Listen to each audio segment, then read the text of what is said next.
দোহার এবং নবাবগঞ্জের সাবেক অবৈধ এমপি সালমান এফ রহমানকে আজকে দোহার একটি হত্যাচেষ্টার মামলায় এবং নবাবগঞ্জের একটি হত্যাচেষ্টার মামলায় আজকে আদালতে হাজির করা হয়।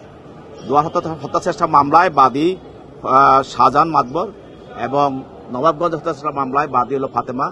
এই দুই মামলায় তদন্তকারী কর্মকর্তা আজকে আদালতে উপস্থাপিত করে তাকে আদালতকে বলেন যে আজকে যে সালমান এফ রহমান তার নির্দেশে এবং তার সহযোগিতা এবং তার অর্থে গত 4 তারিখে এবং 5 তারিখে দোহার এবং নবাবগঞ্জে যে কোটা বিরোধী এবং বৈষম্য বিরোধী আন্দোলন চলছিল সেই আন্দোলনে সন্ত্রাসীরা এবং যুবলীগ ছাত্রলীগ সন্ত্রাসীরা তারা গুলি করে। এই গুলিতে এই দুইজন বাদী আহত হয় এবং গুলিবিদ্ধ হয়।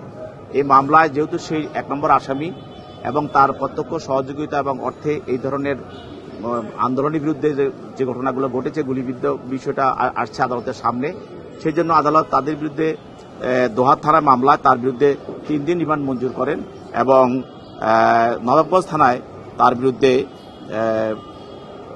4 দিনের রিমান্ড মঞ্জুর করেন এবং পরবর্তীতে তার পক্ষে আইনজীবীরাও তার রিমান্ড বাতিল করে জামিনে প্রার্থনা করেন। বিজ্ঞ আদালত উভয়ের বক্তব্য শোনার পর রিমান্ড মঞ্জুর করেন এবং তাকে তদন্তকারী কর্মকর্তা হেফাজতে প্রদান করেন। আমার আসামি জনাব সালমান রহমান সাহেব, ওনাকে আজকে 2টা মামলা আদালতে হাজির করা হয়েছে। দোহার থানা মামলা নম্বর 2824 এবং নবাবগঞ্জ থানা মামলা নম্বর 3924। এই 2টা মামলায় ওনাকে 7 দিন করে রিমান্ডের আবেদন করা হয়েছে, কিন্তু আমরা বিগত 19/9 তারিখে ওনাকে এই আদালতে হাজির করা হয়েছিল এই রিমান্ড বিষয় শুনানির জন্য এবং সনদ দেখানোর জন্য। তখন আদালত বলেছিল যে যেহেতু তার ইতিপূর্বে আরও 3টা মামলায় রিমান্ড পেন্ডিং আছে, অতএব আইনগতভাবে এখন শুনানির সুযোগ নেই। ওই রিমান্ডগুলোর শুনানি শেষ হবে, তারপরে এই রিমান্ডগুলোর শুনানি হবে। কিন্তু সেই রিমান্ডগুলো আমাদের জানা মতে এখনো কোনো কার্যকরী করেন নাই, তারা রিমান্ডে নেন নাই। তারপরেও এই রিমান্ডটা আজকে তারা শুনানি করেছে, সেই আদেশে ব্যত্যয় ঘটে আমরা আদালতকে এটা শুনানিতে ইনফর্ম করেছি, কিন্তু সেটা আদালত আমলে নেন নাই। সেটা আমলে না নিয়ে আদালত তাদেরকে তাকে একটা মামলায় 3 দিন আর একটা মামলায় 4 দিন রিমান্ড মঞ্জুর করেছেন।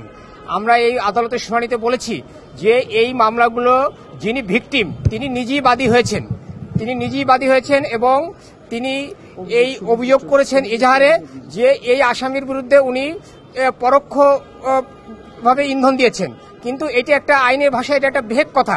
পরোক্ষভাবে কোনো ইন্ধন দিয়েছেন, কাকে দিয়েছেন, এই ধরনের সুনির্দিষ্ট অভিযোগ দিতে হবে, সেটা তারা দিতে পারেন নাই। আর এজাহারে কে প্রত্যক্ষভাবে ঘটনা ঘটিয়েছে, কে বিস্ফোরণ ঘটিয়েছে, এটা সুনির্দিষ্টভাবে বলা থাকা সত্ত্বেও এই এজাহার নামে আসামিকে আমাকে যে রিমান্ড দেওয়া হয়েছে এটা আমরা মনে করি এটা সঠিক হয় নাই, এটা আইনানুগ হয় নাই। উনি আপনারা জানেন যে একটা 75 ইয়ার্স ওল্ড এবং তারও বেশি বয়স্ক একজন ব্যক্তি অসুস্থ, নিয়মিত ওষুধ সেবন করছেন, তারপরেও তাকে হয়রানি করার জন্য এইভাবে রিমান্ড প্রদান করা হচ্ছে। এর একটাই কারণ যে উনি ওই এলাকার সাবেক সংসদ সদস্য ছিলেন, সামাজিকভাবে ওখানে এলাকায় হেয় প্রতিপন্ন করার জন্য এই রিমান্ড মঞ্জুর করা হয়েছে বলে আমরা মনে করি। এটা আমরা আদালতকে বলেছি, এটা আমার বক্তব্য।